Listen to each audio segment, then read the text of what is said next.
Hello guys, Turbo കണ്ടിരിക്കുകയാണ്. Directed by Vysakh, written by Midhun Manuel Thomas, produced by Mammootty company. പിന്നെ music ചെയ്തേക്കുന്ന Christo Xavier, edited by Shameer Muhammad. പടം ഭയങ്കര ഒരു പക്ക മാസ് മസാല. നമുക്കറിയാലോ വൈശാഖിൻ്റെ പടം എന്ന് പറഞ്ഞിട്ടുണ്ടെങ്കിൽ നമ്മൾ വൈശാഖിൻ്റെ പുലിമുരുകൻ, അതുപോലെ തന്നെ മമ്മൂക്ക വെച്ചുള്ളത് തന്നെ പോക്കിരി രാജ, മധുര രാജ, അതിൻ്റെ ഒരു ലെവൽ സാധനം. പക്ഷേ ടെക്നിക്കലി ഫാർ ബെറ്റർ, അഡ്വാൻസ്ഡ് ആയിട്ട് ഒരു രക്ഷയില്ല. ഫൈറ്റിൻ്റെ കാര്യം പറയണം. ഫൈറ്റ് ചെയ്ത് ഫീനിക്സ് പ്രഭു ആണ് ഫൈറ്റ് ചെയ്തേക്കുന്ന. ഒരു രക്ഷയില്ല ഫൈറ്റ്. ഒരു പക്ക ഇടിപ്പടം എന്ന് പറയാം പടം എന്ന് പറഞ്ഞാൽ ഒരു മൊത്തം ഒരു സ്റ്റോറിയുടെ കേസ് പറയുകയാണെങ്കിൽ മിഥുൻ മാനുവലിൻ്റെ എനിക്ക് ഒരു ആ സ്റ്റോറിയുടെ ഒരു ഭയങ്കര ഒരു ഇതുപോലെ ഡ്രോബാക്ക് പോലെ തോന്നി സ്റ്റോറിയുടെ കേസിൽ. പക്ഷേ അത് കുറച്ചിപ്പം അതുപോലെ തന്നെ അഭിനയിച്ചേക്കുന്ന ശബരീഷ് ഉണ്ട്, മമ്മൂക്ക സെൻട്രൽ ക്യാരക്ടർ, അതെല്ലാവർക്കും അറിയാം. അതുപോലെ തന്നെ ഇന്ദുലേഖ. അപ്പോൾ അതിനകത്ത് ശബരീഷിൻ്റെ ക്യാരക്ടറൊക്കെ ആക്ച്വലി ഒരു ഡെപ്ത് ഇല്ലാത്ത പോലെ ഫീൽ ചെയ്തായിരുന്നു. അതർവൈസ് ആ ഒരു പടത്തിൻ്റെ ഒരു മേക്കിങ്ങും അതിൻ്റെ ടെക്നിക്കാലിറ്റിയൊക്കെ വെച്ച് നോക്കുകയാണെങ്കിൽ പടം ഒരു വേറൊരു അഡ്വാൻസ് ലെവലാണ്. പടം തുടങ്ങുന്ന സമയത്ത് തന്നെ ഇപ്പം നമുക്കറിയാം മമ്മൂട്ടി കമ്പനി എന്ന് പറയുന്നത് എത്രയോ സക്സസ്സുകൾ നമുക്ക് സമ്മാനിച്ചുകൊണ്ട് ഇങ്ങനെ മുന്നോട്ട് പോയിക്കൊണ്ടിരിക്കുകയാണ്. പടം തുടങ്ങുമ്പോൾ മമ്മൂട്ടി കമ്പനിക്ക് ഒരു എക്സ്ട്രാ ഫാൻ ബേസ് ഉണ്ട്. നമ്മളിപ്പോൾ ഇതുവരെ വന്നുള്ള പടം അറിയാം. ഇപ്പം റോഷാക്ക് ആണെങ്കിലും അതുപോലെ തന്നെ പകൽ നേരത്ത് മയക്കമാണെങ്കിലും ഒരുപാട് പടങ്ങൾ നമുക്ക് കിടിലം പടങ്ങൾ അല്ലേ. ഇപ്പോൾ ലാസ്റ്റായിട്ട് കാതലും അതുപോലെ തന്നെ കണ്ണൂർ സ്ക്വാഡൊക്കെ ഭയങ്കര ക്വാളിറ്റി പടങ്ങൾ. ഇതും ഒരു രക്ഷയില്ല ക്വാളിറ്റിയിൽ, ഇതിൻ്റെ മേക്കിങ്ങിലൊക്കെ ഒരു രക്ഷയില്ല. ഒരു പോക്ക ആട്ടി അതായത് വൈശാഖ് മമ്മൂക്കൊക്കെ കൊടുത്തൊരു പുലിമുരുകൻ എന്ന് പറയാം. അങ്ങനത്തെ അത്രയും ഒരു കിടിലം ഫൈറ്റ് ആണെങ്കിലും മമ്മൂക്കയുടെ പിന്നെ ഫൈറ്റ് എന്നൊക്കെ പറഞ്ഞാൽ നമ്മളെ എല്ലാവരും ബേസിക്കലി ഒരു പറച്ചിലുണ്ട് മമ്മൂക്കക്ക് ഫൈറ്റ് ചെയ്യാൻ എന്താ ഫ്ലെക്സിബിലിറ്റി ഇല്ല, ലാലേട്ടൻ്റെ പോലെ ഫ്ലെക്സിബിലിറ്റി ഇല്ല. ഈ പടം പോയി കണ്ടു നോക്കും മക്കളെ, ഒരു രക്ഷയില്ല. മമ്മൂക്ക ഒരു രക്ഷയില്ലാത്ത ഫ്ലെക്സിബിളായിട്ട് ഫൈറ്റ് ചെയ്തൊരു സംഭവം കാണുന്നത്. പുള്ളിക്ക് എത്ര പ്രായമായി, 75 വയസ്സായി പുള്ളിക്ക്. ഒരു രക്ഷയില്ലാത്ത ഫൈറ്റ്. പുള്ളി ആക്ഷൻ ക്ലൈമാക്സൊക്കെ എത്തിക്കഴിഞ്ഞാൽ ആക്ഷൻ്റെ പൊടി പൂരമാണ്. പിന്നെ ബി ജി എമ്മിൻ്റെ കാര്യം ഒരു രക്ഷയില്ല. ബി ജി എമ്മും നമ്മളിപ്പോൾ നമ്മുടെ ട്രെയിലറിൽ നമ്മൾ കണ്ടിട്ടുണ്ട്. ബി ജി എം കേട്ടിട്ടുണ്ടായിരുന്നു. ബി ജി എം ആ സാധനത്ത് അതിൻ്റെ വേറൊരു എലിവേറ്റഡ് വേർഷനൊക്കെ ആയിട്ട് ആ ഒരു സീനിലൊക്കെ വരുമ്പോൾ നമുക്ക് ഭയങ്കര രോമാഞ്ചം. എനിക്കിങ്ങനെ പടം കണ്ടുകൊണ്ടിരിക്കുമ്പോൾ ഇങ്ങനെ നീറ്റ് വന്നതാക്കി ഫൈറ്റിലൊക്കെ ഇതിലൊക്കെ ഭയങ്കര ഒരു എക്സൈറ്റ്മെൻറ്റിലോട്ട് പോകുന്നൊരു അവസ്ഥയിലോട്ടൊക്കെ വന്നിട്ടുണ്ടായിരുന്നു.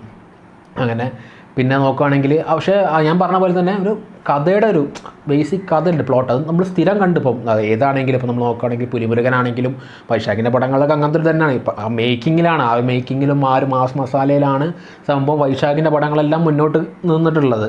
വെറൈറ്റി ആയിട്ട് വന്നുള്ള എനിക്കൊരു കഥ തോന്നിയിട്ടുള്ള സീനിയേഴ്സൊക്കെ ആണ് അദ്ദേഹത്തിൻ്റെ വെറൈറ്റി ആയിട്ട് അതൊരു വേറൊരു സെറ്റപ്പിൽ കൊണ്ടുപോയിട്ടതാണ് കഥ. അങ്ങനത്തെ ഒരു സീനിയേഴ്സൊക്കെ പടമാണെങ്കിൽ. പക്ഷേ ഈ ഒരു വൈശാഖിൻ്റെ ടിപ്പിക്കൽ സാധനം, അതായത് ഒരു പക്ക ബേസ് പ്ലോട്ടിൽ നിന്ന് പുള്ളിയുടെ പടം കഴിയുമ്പോൾ പുള്ളി അഡ്വാൻസ് ആയിക്കൊണ്ടിരിക്കുകയാണ്. പുള്ളിയുടെ ആ ഒരു ടെക്നിക്കാലിറ്റി മമ്മൂക്കയുടെ ഇപ്പോൾ ലാസ്റ്റ് പുള്ളി വർക്ക് ചെയ്തിട്ടുള്ളത് മധുര രാജയിലാണ്. അതിനുശേഷം ഫാർ ബെറ്റർ. നമ്മളിപ്പോൾ ഇതിൽ ട്രെയിലറിലൊക്കെ കണ്ടിട്ട് മറ്റേ ഗണ്ണീൻ്റെ സീനൊക്കെ അതുപോലത്തെ ഒരുപാട് സീനുകളുണ്ട്.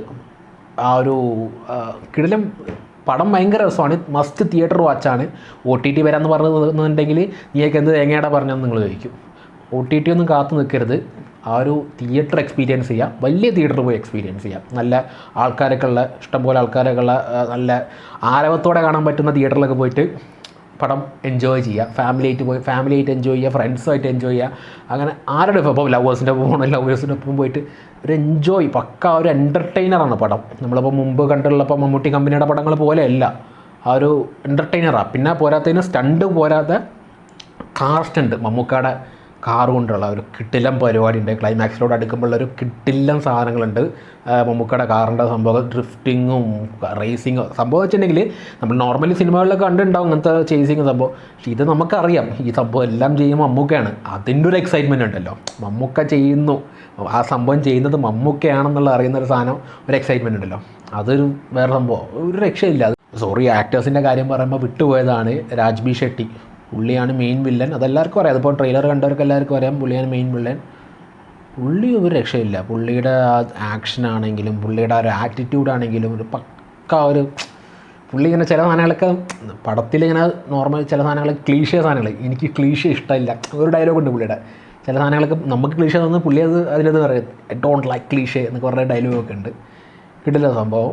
പടം എല്ലാവരും പോയി തിയേറ്ററിൽ പോയി കാണാം. വലിയ എക്സ്പെക്റ്റ് ഒന്നും ചെയ്യേണ്ട. കഥയൊന്നും ഞാനങ്ങനെ കുറച്ച്, അതായത് മമ്മൂട്ടി കമ്പനിയുടെ പടങ്ങളെല്ലാം ഭയങ്കര ഒരു ബേസ് പ്ലോട്ടിൽ ഭയങ്കര രസമായിരുന്നില്ല. അപ്പം അതാണ് ഇപ്പോൾ കണ്ണൂർ സ്ക്വാഡ് ആണെങ്കിലും ഇപ്പോൾ ഏത് പടമാണെങ്കിലും ഒരു കഥയിൽ ഭയങ്കര സംഭവം ഉണ്ടായിരുന്നു. എനിക്ക് സത്യം പറഞ്ഞാൽ എനിക്ക് അതും കൂടി ഉണ്ടെങ്കിൽ പടം കിട്ടില്ലായിരുന്നു എന്ന് പറയാൻ പറ്റും. പക്ഷേ അതർവൈസ് ഇപ്പോൾ ടെക്നിക്കലി നോക്കുകയാണെങ്കിൽ പടം കിടിലുമാണ്. അതും കൂടി ഒന്ന് ഓക്കെ ആക്കാം, അതും കൂടി ഒന്ന് അപ്ലിഫ്റ്റ് ചെയ്ത് ആ ഒരു കഥയ്ക്കൊരു സോള് കൊടുക്കുമായിരുന്നെങ്കിൽ പടം കിടിലായേനെ, ഇതിലും കിടിലായേനെ. ഇപ്പോൾ ടെക്നിക്കലി നമുക്ക് ഒരു ഇടിപ്പടം, മമ്മൂക്കാട്ടിൻ്റെ ഒരു പക്ക ഒരു ഇടിപ്പടം അത് തന്നെ പോയി കാണാം. സോ പിന്നെ വിട്ടുപോയി നമ്മളെ ബിന്ദു പണിക്കർ, പുള്ളിക്കാരിയുടെ ഒരു 1.5 പൊളികളുണ്ട്. ചില സാധനങ്ങളൊക്കെ ഹ്യൂമറൊക്കെ നമ്മൾ പുള്ളിക്കാരി ഇല്ലെങ്കിൽ നമ്മൾ ചിരിക്കില്ല. അങ്ങനത്തെ പുള്ളിക്കാരി പറഞ്ഞതുകൊണ്ട് നമുക്ക് ആ ഒരു ഹ്യൂമർ തോന്നും. അതുപോലെ തന്നെ ആ ഒരു സംഭവം തോന്നും. അപ്പോൾ നമുക്ക് റൊഷാക്ക് തൊട്ടിട്ടാണ് ആ ഒരു എലിവേഷൻ കാണാം. മമ്മൂട്ടി കമ്പനിയുടെ പടം തന്നെയാണ് റൊഷാക്ക് തൊട്ടിട്ടാണ് ബിന്ദു പണിക്കറിൻ്റെ ഒരു എലിവേഷൻ കാണുന്നത്. സോ പുള്ളിക്കാരി ഒരു രക്ഷയില്ലായിരുന്നു, അടിപൊളിയായിരുന്നു. ഞാൻ പറഞ്ഞ പോലെ തന്നെ കുറച്ച് ഡൗൺ ആയി തോന്നിയെന്ന് വെച്ചിട്ടുണ്ടെങ്കിൽ എനിക്ക് ശബരീഷിൻ്റെ ഒരു ഇത് മാത്രമാണ് ആ ഒരു സോൾ, അതായത് നമുക്കിപ്പം അതിനകത്ത് ജസ്റ്റിഫിക്കേഷൻ കൊടുക്കാൻ പറ്റുന്ന ആളുടെ ഒരു ക്യാരക്ടറിന് ഒരു ജസ്റ്റിഫിക്കേഷൻ, ആളൊരു ഇതാണ് മെയിൻ സംഭവമാണ് കഥയിലെ ഒരു ക്യാരക്ടറാണ്, ഒരു മെയിൻ ക്യാരക്ടറാണ് അതിനകത്ത് എന്ന് തന്നെ ആയാലും ആ ഒരു ക്യാരക്ടറിനൊരു സോൾ കൊടുക്കണ്ടല്ലോ. അത് എനിക്കെന്തോ ഒരു മിസ്സിങ് ആയ പോലെ തോന്നി. അതർവൈസ് കഥയുടെയും കേസ് ഇങ്ങനെ തോന്നിയായിരുന്നു. അതർവൈസ് പടം കിട്ടില്ല. എല്ലാവരും പോയി കാണാം, തിയേറ്ററിൽ പോയി കാണാം, ഫാമിലിയായിട്ട് പോയി കാണാം. Must watch in theatre. OTT കാത്തു നിൽക്കരുത്. So thank you.